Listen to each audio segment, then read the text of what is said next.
Okay, so we will discuss energy and head flow concepts sa fluid mechanics. Okay, by definition, pag sinabi nating energy, it is defined as the ability to do work. Okay, let's start with kinetic energy and velocity head. So kinetic energy, it is the ability of mass to do work by virtue of its velocity. So once magbigay ng velocity sa fluids, pwede nating makalculate yung tinatawag na velocity head. So maganda kung kabisado natin yung formula. Ano ba yung sinasabing velocity head? Okay? Pero kung nakalimutan yung formula ng velocity head, ang pinanggalingan lang nun, kinetic energy. So pakita natin yung derivation. So pag sinabi natin kinetic energy, that is 1/2 mv squared. Now ang velocity head, that is also kinetic energy per unit weight. So ibig sabihin, ang nangyari lang sa equation, dinivide lang ng weight. Okay? So pag dinivide natin ng weight yung kinetic energy, dun lalabas yung tinatawag na velocity head. Pag sinabing weight, that is mg or mass times gravity. So simplify natin. So kinetic energy per weight is equivalent sa 1/2 mv squared. So ito yung kinetic energy. I-divide ko ng weight na mg. So magka-cancel out lang naman yung mass. And then, ang matitira na lang is 1/2 v squared over gravity. So pag sinimplify mo, ito na yon, v squared over 2g. So again, ang velocity head is simply kinetic energy, i-divide lang ng weight. So maganda kung kabisado agad. Okay? So pag nakalimutan, i-derive. Pero again, at the end of the day, velocity head, v squared over 2g. Next. How about elevation, energy, and elevation head? In connection to the action of gravity, elevation energy is manifested in a fluid by virtue of its position or elevation with respect to a horizontal datum plane. Ibig sabihin, this is with reference sa position or elevation. So madali lang, ito direct sub nga lang halos. So ang pinanggalingan is potential energy. Ang formula ng potential energy is mgh or kaya naman mgz if your representation ng elevation is z. So same concept, i-divide lang ng weight. Ang formula ng weight is mg. So technically speaking, mag-cancel out lang yung mg dito. So obviously, yung elevation natin is mismong yung value ng head natin. So elevation head na yan. So wala namang calculation dun halos. So ano yung ibibigay na value, yun na agad yan. Okay, so ang derivation niya is potential energy over the weight. Okay, last head. So tatlo yung na-expect nating head, velocity head, elevation head, and then yung pinakahuli is called the pressure head. Ang pressure head, ang galing lang yan sa pressure energy or energy flow. A mass of fluid acquires pressure energy when it is contact with other masses having some form of energy. Pressure energy, therefore, is an energy transmitted to the fluid by another mass that possesses some energy. So once nagpo-flow na yung ating fluid, then we can have or calculate yung tinatawag na pressure head. Okay, so ang formula ng energy flow is PV. So that should be pressure multiply velocity. Okay, so same derivation. I-divide lang natin ang weight. Okay, again, ang formula ng weight natin is mass multiply gravity. So again, i-divide lang natin everything by mg. Okay, and then simplify. So energy flow per unit weight is equivalent sa PV over mg. Okay, ang gawin natin is yung volume. Okay, ibaba natin under mass. So mathematically speaking, bring down lang natin siya dito. And then simplify. So ang mangyayari is you have energy flow per unit weight is equivalent sa pressure all over mass over volume multiply ng gravity. Alam natin na ang definition ng mass over volume is density.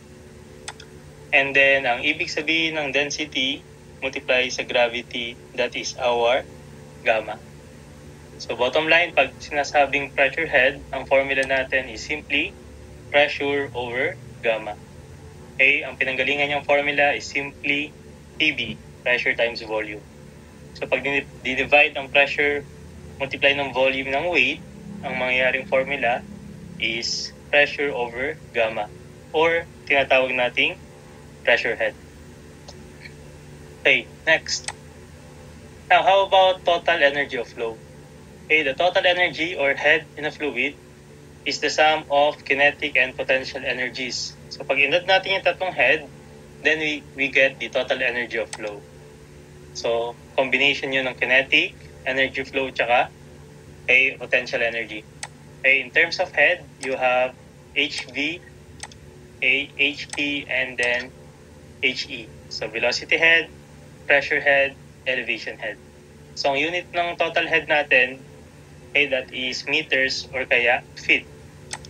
Okay, ang formula niya, pag translate natin into formula is, total head is velocity head, V squared over 2G, pressure head, P over gamma, and then elevation head na Z. Okay, so this is called the total head. Okay, next.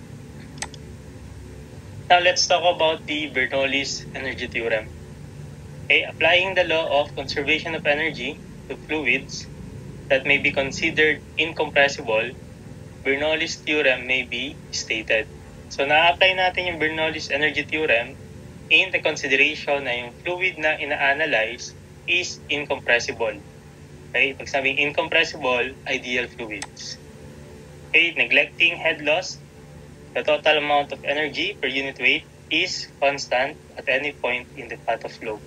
Kaya ang nag-discover ng Bernoulli's theorem is si Daniel Bernoulli. Okay, again, sinasabi niya, yung energy daw at any point dun sa path of flow is constant, hindi nagbabago. Okay, para lang siyang energy balance. Energy at point 1 should be the same at energy at point 2, and so on. So, kahit sa ang point along the flow, pantay-pantay daw yung energy. Okay, applying Bernoulli's theorem.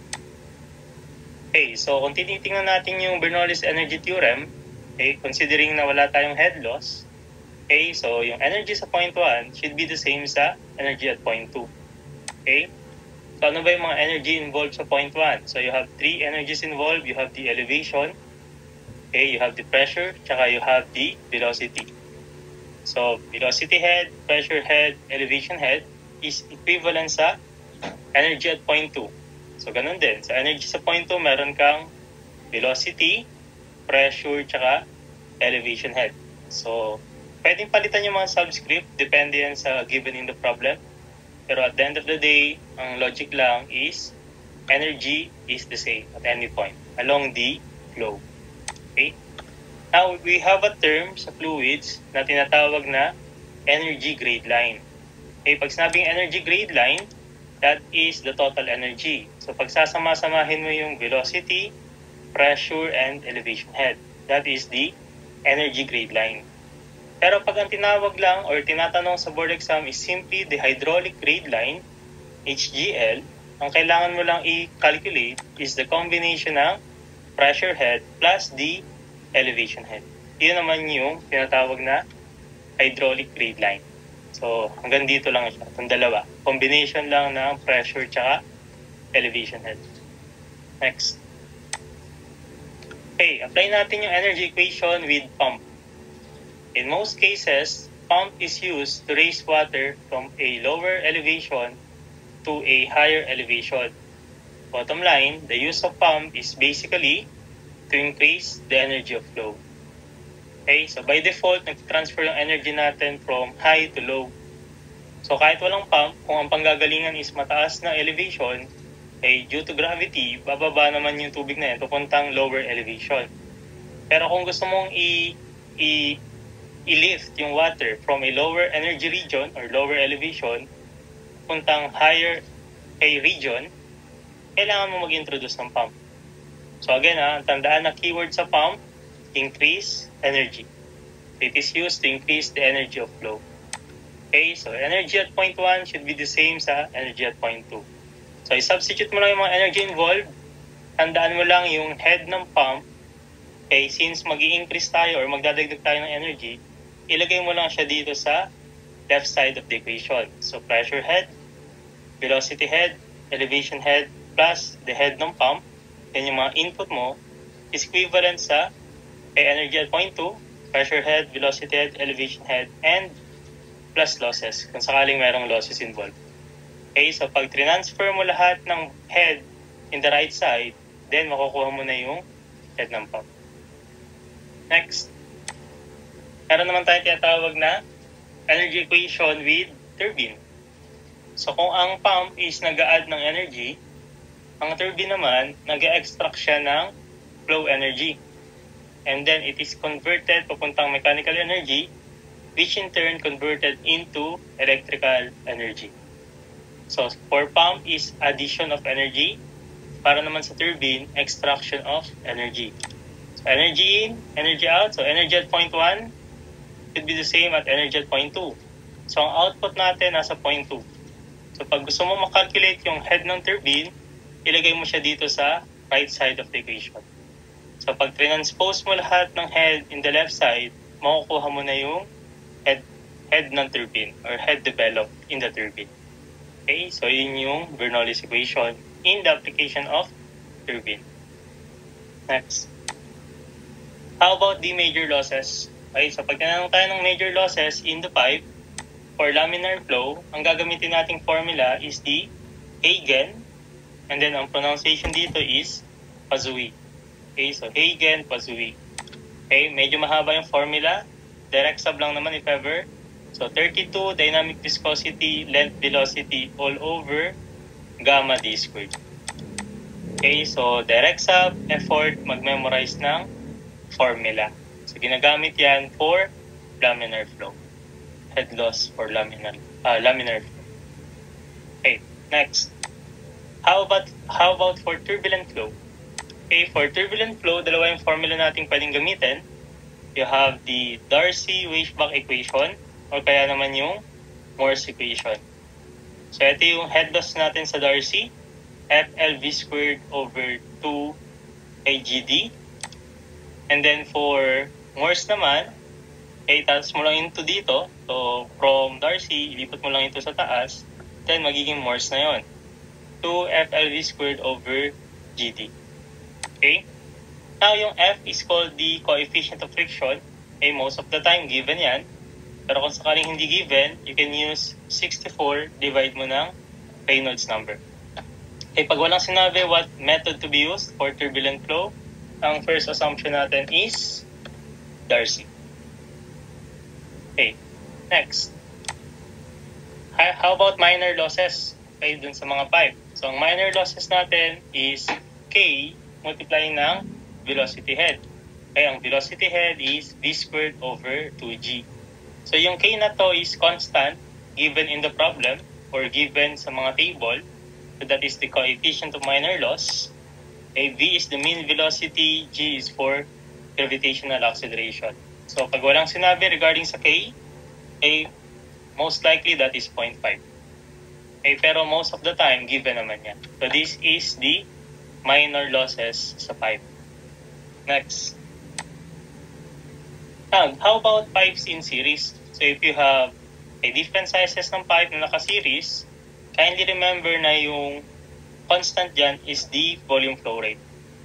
Okay, so ano yung papasok dito, yun yung lalabas. Okay, considering na ideal or incompressible. So, volume flow rate is constant. Okay, and then for the losses, i-add mo yung losses kada pipe. So, para makuha yung head loss total, simply additive. Next. Para naman sa parallel, okay, for pipes in parallel, ang volume flow rate is additive. So, kung gusto mo makuha yung Q total, i-add mo lang lahat ng Q. So, in this case, tatlo sila. So, Q1 plus Q2 plus Q3. For the losses naman, it is constant. So, yung head loss dun sa mga pipe natin is the same. So, head loss 1 is the same sa head loss 2, the same sa head loss 3. So, these are principles sa ating heads. Okay, gawin natin is try naman nating mag-solve ng sample problem.